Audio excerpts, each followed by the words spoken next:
back to Eppolito and his pigeons. They were given the option of a larger reinforcer in the near future and a smaller reinforcer immediately. This is a characteristic of delayed discounting. Delayed discounting is the decline in the present value of a reward with delay to its receipt.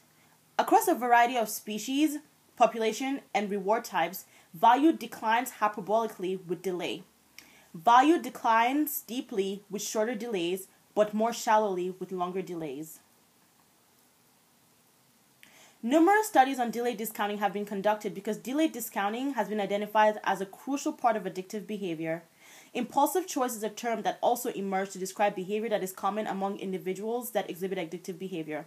A good way to describe impulsive choice for individuals who might be susceptible to addiction due to environmental factors will be to teach them self-reporting skills on their choices, self-management, and having someone that they are accountable to who can discern if they are making choices that can lead to drug addiction. This in the short term and the long term could help in preventing drug abuse as well as treating it in the aftermath.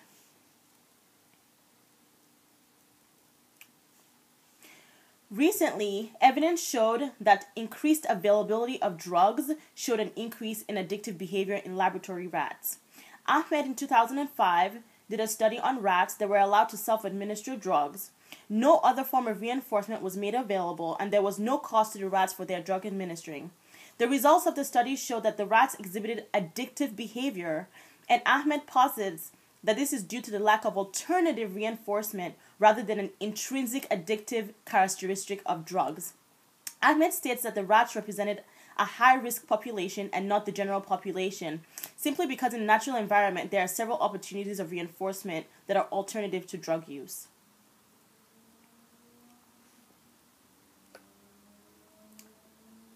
I think that Ahmed made a great point in his study in relation to the availability of alternative avenues of reinforcement. The rats exhibited addiction behavior because drugs were the only source of significant reinforcement in the lab. This translates to the natural environment because the prevalence of drug addiction in low-income communities is higher than that of high-income communities. This can be explained by the income gap. High-income communities have more reinforcement available because they can afford other types of reinforcement as opposed to low-income communities. In a similar study, Higgins et al. Studied the implications of reinforcement as a determinant of substance use disorders.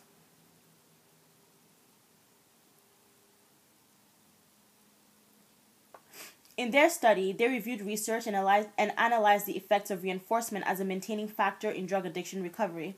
The use of contingency-based treatments has been successful in the treatment of addiction. There's also the support of family and friends, which can be explained as reinforcement that helps with the abstinence of drug abuse. Because your family and friends reinforce you socially for drug abstinence. The conclusion of my presentation is that the effects of drug addiction in our society is prevalent and detrimental. There are several fields working on the treatment and eradication of drug addiction. At this time, there's use of medication to wean individuals from their current drug use. There's the use of clinical psychology and even the use of applied behavior analysis. A step is being taken in the right direction for the treatment of drug addiction. There have been several studies conducted by several different fields for the treatment of drug addiction. For future collaboration of said fields would be instrumental in the treatment and eradication of drug addiction. Treating drug addiction in several ways at once would address all aspects of this behavior disorder and help mend our societies. Thank you very much.